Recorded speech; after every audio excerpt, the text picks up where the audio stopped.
Continuamos aquí en la edición matutina de Telemetro Reporta y a esta hora 6:32 minutos nos acompaña el diputado del Movimiento Otro Camino, José Pérez Barboni. Vamos a analizar con él qué piensan los partidos políticos en medio de estas reformas a la ley de la Caja de Seguro Social.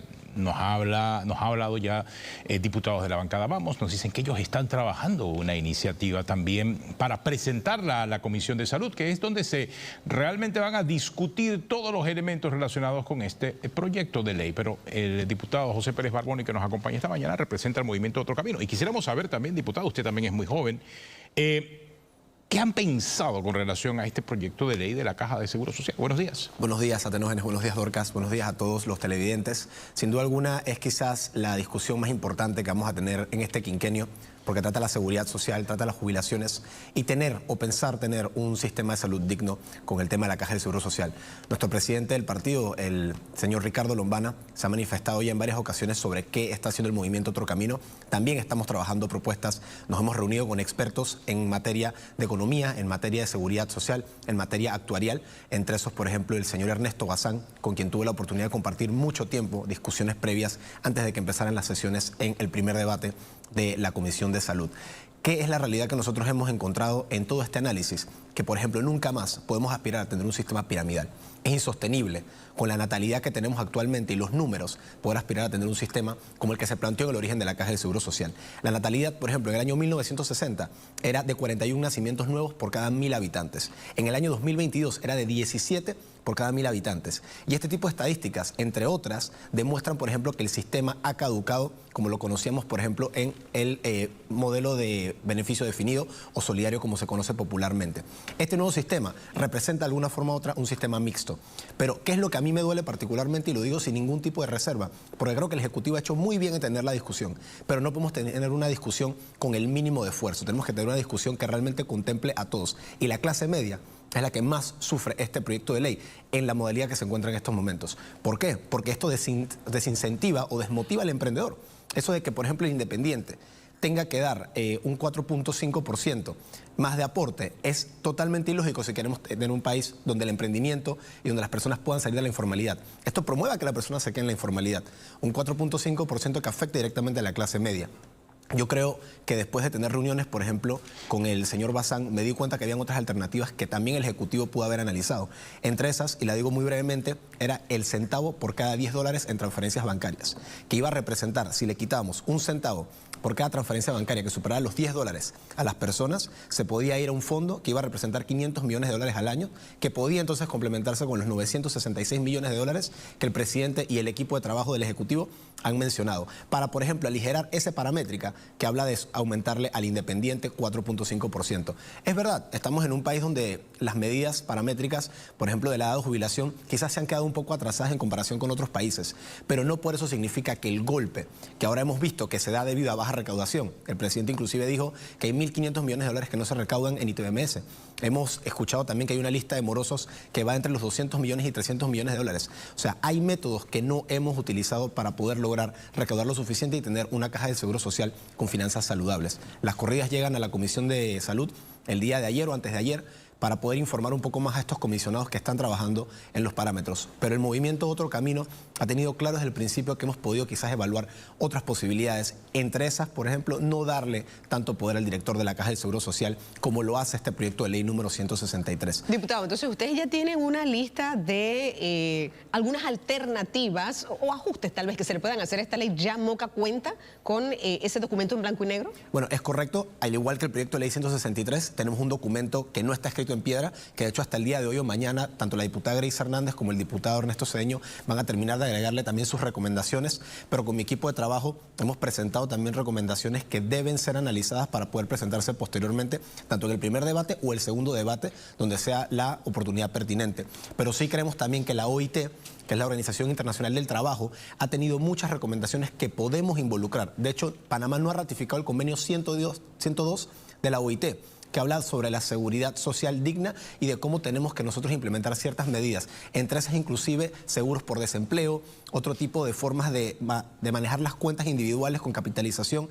En Australia, para darles un ejemplo bastante lejano, porque es verdad que es lejano, las cuentas tienen modelos de inversión agresivas si eres joven, media si estás en una edad media y mucho más, digamos, conservadoras si estás en una edad más avanzada. Y la idea es poder entonces generarle un poco más de rédito a ese dinero que se encuentra establecido o reposando en lo que vienen siendo las arcas de la Caja del Seguro Social o el equivalente en Australia. Entonces, nosotros podemos quizás, no diría que emular, pero sí adaptarnos o quizás inspirarnos en otros modelos que demuestran cómo se pueden mejorar las inversiones de la Caja del Seguro Social, incluyendo los terrenos, que no he visto nada al respecto de todos esos bienes inmuebles que tenemos a lo largo del país.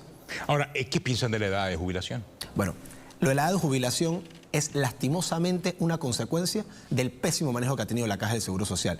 Es como quien dice una consecuencia o la crónica de una muerte anunciada que iba a tener el país por la pésima administración que ha tenido la Caja del Seguro Social a lo largo de los años. Yo creo que la medida paramétrica que a mí más me alarma no es necesariamente la edad de jubilación, sino nuevamente la que al independiente le obliga a dar 4.5% más, porque eso genera que una clase media ya dividida, una clase media ya afectada, ahora todavía tenga que meterse mucho más la mano al bolsillo cuando estamos en un país donde 47 de cada 100 trabajadores son independientes o son personas que se encuentran inclusive en la informalidad, que es mucho peor y es una de las recomendaciones que también la OIT dice que tenemos que atacar de raíz. ¿Qué propondría en ese sentido? Porque el tema de la figura de los independientes como cotizantes de la Caja de Seguro Social también es una realidad que hay que abordar, porque parte del problema que tiene la Caja en este momento es ese, que se ha quedado sin cotizantes, ¿no? Eso es correcto y es precisamente porque tenemos mucha informalidad, porque la pirámide se ha invertido y eso me lleva nuevamente al inicio de esta conversación que estamos teniendo. No podemos depender nuevamente de un sistema únicamente solidario o únicamente que tenga que ver con lo que viene siendo ese fondo común donde tiramos un dinero y dependemos de que la gente siga cotizando. Tiene que haber un componente de capitalización individual, tiene que haber un componente donde la meritocracia de que la persona aporte mensualmente también se dé. Inclusive me preocupa un poco que si nos damos cuenta, en Panamá si una persona empieza a trabajar a los 20 años, ya técnicamente a los 40 años estaría alcanzando lo que vienen siendo sus cuotas. Y aún así le quedan muchos años por trabajar, le quedarían 25 años si lo llevamos a la edad de 65. Entonces quizás el tema de cómo también estamos dividiendo las cuotas y el porcentaje puede evaluarse para que mes a mes no sea un golpe tan radical para el panameño. Porque si una persona empieza a trabajar, digamos, a los 22 años, después entonces a los 44 años ya está también jubilándose. Y eso en materia de cuotas o en materia de lo que viene siendo pagar esos 20 años. En Alemania, con 5 años, ya la persona cumple con lo que viene siendo su aporte a las cuotas. Y me parece interesante cómo ellos han hecho esto, pero porque tienen un sistema de recaudación bastante efectivo, tienen un sistema público y de salud muy robusto. Los impuestos, por supuesto, son más elevados, pero hay maneras de que ellos están logrando tener una seguridad social que sea mucho más acorde con la calidad de vida. Aunque es verdad que la expectativa ha crecido. Por ejemplo, las mujeres en 1940 tenían expectativa de vida de 50 años. Ahora, en el 2024 tienen expectativa de vida de 80 años. Entonces hay 30 años que claramente pues, se pueden evaluar y decir quizás con eso el Ejecutivo está utilizando su argumento para hablar de paramétricas, pero la realidad es que nosotros tenemos que tratar de que el panameño sea el que sufra menos y por supuesto tenemos que recuperar lo que se ha desfalcado de la Caja de Seguro Social, pero también tratando de ser más dinámicos con otro tipo de ingresos a la Caja.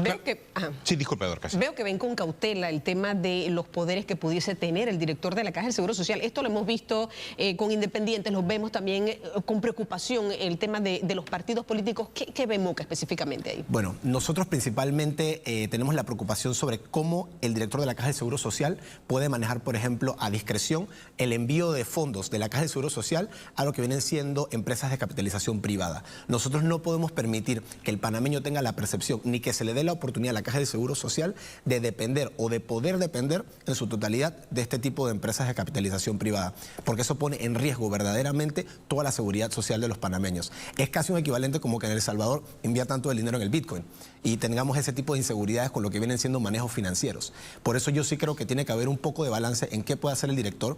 Inclusive se habla del tema de los medicamentos, ahora se modifica el límite de $250.000 a $1 millón para compras directas de medicamentos para no desabastecer medicamentos de la lista esencial de la Caja del Seguro Social, pero necesitamos tener con mayor cautela todo este tipo de situaciones porque primero, fiscalización.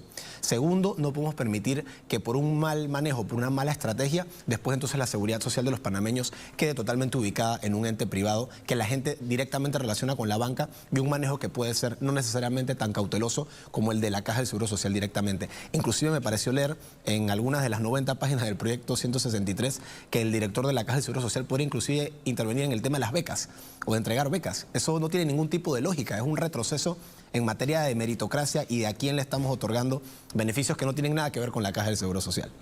Ahora, pero lo que sí me llama la atención de la propuesta que ustedes están analizando es el tema de aumentar esas inversiones. O sea, no solamente aumentar las inversiones. Usted menciona un ejemplo, por ejemplo, en Europa, de la manera en que se invierten esos recursos, que hay inversiones mucho más agresivas a cierta edad, después van cambiando en cuanto a la intensidad o al nivel de riesgo que puedan tener esas inversiones. ¿Cuál es su duda? O sea, ¿la duda suya es si eso lo puede hacer el Estado o es mejor que esté en un ente privado? ¿Cuál es su duda, para estar claro? Yo creo que deberíamos tener un balance. Yo no estoy en contra de que, por ejemplo, podamos apoyarnos con instituciones bancarias dentro y fuera de Panamá que puedan ayudarnos a capitalizar. Pero lo que no me gusta de la propuesta en particular es que inclusive se le permita la totalidad. Siempre debe haber una reserva que pueda seguir manteniendo la Caja del Seguro Social sin posibilidades de que esta reserva pueda llegar también a ser, digamos, en una intención o en una estrategia de que este ente bancario o de capitalización quiera mover esos fondos, lo haga de una manera errónea. Tiene que ser siempre con la cautela y teniendo una reserva que creo que la propuesta en este momento no está diciendo. Y también ayer, por ejemplo, creo que hubo un malentendido con una colega diputada independiente, donde inclusive salió el Ejecutivo a desmentirla por el tema de la calculadora. Yo creo que tiene que haber un poco más de claridad sobre cómo se está utilizando esta calculadora, porque muchas personas se están alarmando con la herramienta que creo que con una buena intención el director de la Caja del Seguro Social ha creado. Tiene que aclarar muy bien cómo utilizar la calculadora de manera adecuada, porque créanme que hay muchos panameños que quizás por desconocimiento de la herramienta o desconocimiento de sus cuotas no van a poder realmente tener una cifra real. Además que la OIT misma ya dijo que las cuentas individuales de Panamá eran meramente virtuales y no tenían realmente un seguimiento adecuado. Entonces, ¿cómo le pedimos al panameño, que por ejemplo ahora está en el subsistema mixto, que sepa con claridad cuánto está él cotizando o cuánto tiene actualmente en sus cuentas, cuando ni siquiera hay algún tipo de mecanismo, nada más la calculadora que ahora se está habilitando por parte de la Caja del Seguro Social? No, casualmente, anoche que tuvimos un especial sobre el tema de la Caja del Seguro Social, le explicamos esa situación al director de la entidad y él decía que esta es la primera etapa de una serie de herramientas que se van a colocar para que los panameños tengan una mejor idea acerca de cómo calcular sus pensiones. Pero también anoche me establecieron una comparación entre lo que pudiese ser un ente público que también administra fondos y tiene mejores rendimientos que la Caja de Seguro Social en este momento. Y me hablaban acerca del sistema de ahorro y capitalización de pensiones de los servidores públicos, conocido como SIACAP. No sé si ustedes han puesto su mirada en lo que hace el SIACAP y que pudiese ser un ejemplo de referencia a lo que puede ser la Caja de Seguro Social en cuanto a rendimiento y en cuanto a inversión, ya que usted toca ese tema. No, totalmente, Atenógenes. Y mira, en 1924, si no me equivoco, se habló de lo que era la primera jubilación o sistema de pensiones para en ese momento las personas que eran telegrafistas. Y es interesante cómo eso fue evolucionando después, por ejemplo, a los docentes, a la fuerza pública, y cómo entonces ya todo servidor público ahora se puede amparar en lo que viene siendo el sistema del SIACAP. El SIACAP tiene una intención y un mecanismo muy noble y realmente muy efectivo por lo que hemos podido ver hasta el momento. Mucha gente, de hecho, me dice que todavía no me han pagado mi SIACAP, todavía no me han dado ese pago, pero si se puede optimizar ese proceso, realmente puede ser una herramienta de referencia o una institución de referencia para lo que es la Caja del Seguro Social. Porque recordemos que esto realmente está alejado de la Caja del Seguro Social en su modo de funcionar, y creo que hasta mejor que esté alejado de la Caja del Seguro Social para no tener toda esta mezcolanza o este enredo que hemos visto con las cuentas de la Caja del Seguro Social. Ahora, eso me lleva a un siguiente punto. No por tener un sistema de capitalización para los funcionarios públicos, podemos seguir permitiendo muchos otros beneficios que afectan a la Caja del Seguro Social. Y aquí te llevo yo al tema de las leyes especiales, al tema de las jubilaciones especiales de los docentes, de los policías y de muchos otros servidores públicos. El mismo ministro Chapman salió a decir que eso es insostenible. Y yo firmemente creo que un Ministerio de Seguridad, por ejemplo, que tiene que tomar el costo de pagar la jubilación de los policías hasta que lleguen a la edad de jubilación, no tiene ningún sentido, porque estamos hablando de muchísimos millones de dólares que inclusive igualan lo que el Estado tendría que poner con esos 966 millones al año. Eso lo iguala casi el Ministerio de Seguridad, pagando las jubilaciones especiales de ahí hasta que llegue a la edad de jubilación del policía. Y luego el Ministerio de Seguridad tiene que seguir poniendo la diferencia si ese mínimo de $2.500, por ejemplo, no se alcanza. Entonces, el Ministerio de Seguridad es verdaderamente una caja de Pandora en este tema de las leyes especiales. Y asimismo el Ministerio de Educación con todo lo que es la jubilación temprana de docentes. Por eso yo sí creo que lastimosamente, más allá de las medidas paramétricas que se están implementando para todos los panameños, la principal medida paramétrica que hay que aplicar es al funcionario público y con la, de alguna forma u otra, eliminación o modificación de estas leyes especiales. ¿Cree usted que, o mejor dicho, no cree, propondría entonces el movimiento Otro Camino, aprovechando la coyuntura de estas reformas a la ley de la Caja de Seguro Social, una modificación a estas leyes especiales yo sí creo, de los estamentos de seguridad? Sí, yo sí creo que tenemos que aprovechar esta coyuntura, como dije al principio, no para hacer el mínimo, como creo que el Ejecutivo en alguna forma quería empezar a hacer, porque ahora se ha dado cuenta que puede hacer más. Pero tenemos que aprovechar esto para hacer una modificación y ya sea llegar a un punto medio o inclusive mandar un mensaje contundente de que no podemos seguir teniendo privilegios ni fueros para personas que están también dentro de la Constitución panameña. Oiga, muchas gracias, diputado. El diputado ustedes. José Pérez Barboni del movimiento Otro Camino, presentando entonces otras alternativas, otras discusiones que se dan paralelo a lo que ha llevado el Ejecutivo a la Asamblea con relación a las reformas a la Caja de Seguro Social.